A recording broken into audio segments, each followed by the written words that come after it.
সালামু আলাইকুম বন্ধুরা। ইউটিউব মনিটাইজেশন পাওয়ার জন্য 4000 ঘন্টা 2,40,000 মিনিট ওয়াচ টাইমের যে ক্রাইটেরিয়া রয়েছে সেটা ফিল আপ করে কিন্তু আমাদের মনিটাইজেশনের জন্য আবেদন করতে হয়। তো আমাদের চ্যানেলে আমরা যেভাবে ভিউ পাই নতুন অবস্থা একটা চ্যানেলে, সেই ভিউ দিয়ে কিন্তু আসলে এই ওয়াচ টাইমটা কিন্তু পূরণ করা সম্ভব নয় যদি না ইউটিউব আমাদের কোনো একটা ভিডিও, একটা অথবা দুইটা ভিডিও ভাইরাল করে না দেয়। একটা নির্দিষ্ট সময়ের পর কিন্তু ইউটিউব যে কোনো চ্যানেলকে কিন্তু গ্রো করে দেয়, যে কোনো চ্যানেল কিন্তু যে কোনো ইউটিউবারকে কিন্তু সফল করে দেয়। সেজন্য ধৈর্য ধারণ করতে হয়। এগুলো নিয়ে কিন্তু আমার চ্যানেলে কিন্তু ইন্ডিভিজুয়ালি অনেক ভিডিও আছে, সেগুলো আপনারা দেখবেন বন্ধুরা। তো আজকে যে টপিকসটা সেটা হচ্ছে যে ওয়াচ টাইম এক্সচেঞ্জ করার মাধ্যমে চ্যানেলে কি কোনো ক্ষতি হয় কিনা বা কী কী সুবিধা রয়েছে, এই জিনিসগুলো নিয়ে কিন্তু আজকে বিস্তারিত কথা বলবো। তো এই জিনিসটা কিন্তু অত্যন্ত গুরুত্বপূর্ণ ইউটিউব প্ল্যাটফর্মে। ওয়াচ টাইম এক্সচেঞ্জটা হচ্ছে কি, যেমন আপনি অন্য কোনো একটা ইউটিউবের সাথে আপনি একটা চুক্তি করলেন যে মেসেঞ্জারে হোক বা যে কোনো জায়গায় হোক, যে আমি আপনার একটা ভিডিও 5 মিনিট দেখব, আপনি আমার ভিডিওটি 5 মিনিট দেখে আমাকে স্ক্রিনশট দিন, ঠিক আছে? তো এভাবে আপনারা চুক্তি করার মাধ্যমে কিন্তু অর্গানিক্যালি আপনারা ওয়াচ টাইম বাড়াতে পারেন, ঠিক আছে?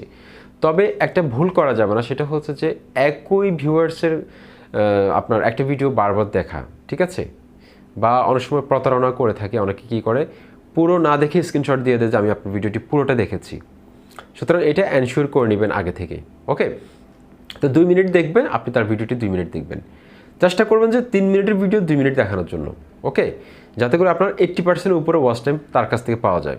তবে একটা ভুল করা যাবে না, সেটা হচ্ছে যে আপনার নিজের ইমেল দিয়ে আপনি বারবার আপনার ভিডিওগুলো দেখবেন ওয়াচ টাইম বাড়ানোর জন্য। এক্ষেত্রে কিন্তু এটা কাউন্ট করা হবে না। ইউটিউব মনিটাইজেশন ক্ষেত্রে যেসব ওয়াচ টাইম কাউন্ট করা হবে না, আপনারা আমার একটা ভিডিওতে আমি বলেছিলাম যে ইন্ডিভিজুয়াল একটা ভিডিও তৈরি করেছিলাম কোন কোন ওয়াচ টাইমগুলো কাউন্ট হবে না। কোনো প্রাইভেট ভিডিওর ওয়াচ টাইম কাউন্ট হবে না, আনলিস্টেড ভিডিওর ওয়াচ টাইম কাউন্ট হবে না, তারপর ডিলেটেড ভিডিওর ওয়াচ টাইম কাউন্ট হবে না, লাইভ স্ট্রিম ভিডিওর ওয়াচ টাইম কাউন্ট হবে না, তারপর শর্ট ভিডিওর ওয়াচ টাইম কাউন্ট হবে না, তারপর হচ্ছে যে স্টোরিতে আমরা যেসব ভিডিও শেয়ার করি সেখান থেকে ওয়াচ টাইমগুলো কাউন্ট হবে না। সুতরাং এটা কিন্তু আমাদেরকে অবশ্যই বুঝতে হবে, ঠিক আছে? তো ভ্যালিড পাবলিক আওয়ার্স যেগুলো, সেগুলোর ওয়াচ টাইম কিন্তু আমাদের কাউন্ট হবে। সুতরাং অ্যাক্সেস করার মাধ্যমে কিন্তু ওয়াচ টাইম গেইন করা সম্ভব, কিন্তু একই জিমেল দিয়ে এটা কিন্তু আসলে সম্ভব না। একজন একটা মেল দিয়ে বারবার একটা চ্যানেলের সবগুলো ভিডিও দেখা বা 4000 ঘন্টা ওয়াচ টাইম ফিল আপ করা, এটা কিন্তু আসলে সম্ভব না। ইউটিউব কিন্তু ট্র্যাক করতে পারে খুব সহজে। যখন আপনি মনিটাইজেশনের জন্য অ্যাপিল করবেন, তখন ইউটিউব কিন্তু ম্যানুয়ালি চেক করে দেখবে যে আসলে এই ওয়াচ টাইমগুলো কোন কোন সোর্স থেকে এসেছে। এটা কি এক্সটার্নাল সোর্স থেকে এসেছে, নাকি ইউটিউব সার্চ থেকে এসেছে, নাকি সাজেস্টেড থেকে এসেছে, কোন কোন সোর্স থেকে এসেছে, নাকি কোনো স্প্যামিং করার মাধ্যমে এই ওয়াচ টাইমগুলো এখানে গ্যাদার হয়েছে। এই জিনিসগুলো কিন্তু ইউটিউব ম্যানুয়ালি চেক করে, এটা কিন্তু রোবোটিং সিস্টেমে চেক করা হয় না। সুতরাং যখন আপনি ধরা খেয়ে যাবেন, আপনার ওয়াচ টাইমটা কিন্তু ইউটিউব জিরো করে দিবে যদি আপনার স্প্যামিংটা যদি ইউটিউব ধরতে পারে। তো যদি আপনি কোনো থার্ড পার্টি সফটওয়্যারের মাধ্যমে বা কোনো থার্ড পার্টি ওয়েবসাইটের মাধ্যমে যদি আপনি ওয়াচ টাইমটা ফিল আপ করেন, সেক্ষেত্রে কিন্তু খুব সহজে আপনি কিন্তু ধরা খাবেন, আপনার কিন্তু মনিটাইজেশন দিবে না।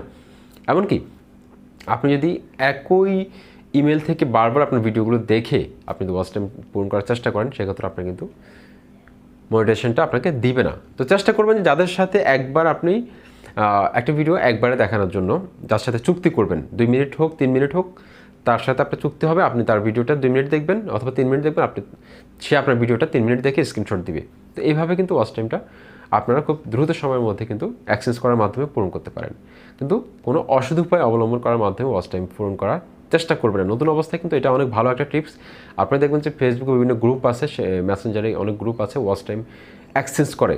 তাদের গ্রুপে কিন্তু আপনারা কিন্তু আপনাদের ভিডিওগুলো শেয়ার করার মাধ্যমে একদিনে অথবা এক সপ্তাহের মধ্যে আপনারা কিন্তু 4000 ঘন্টা ওয়াচ টাইম পূরণ করতে পারেন খুব সহজে। আশা করি ভিডিওটা আপনাদের অনেক বেশি ভালো লেগেছে।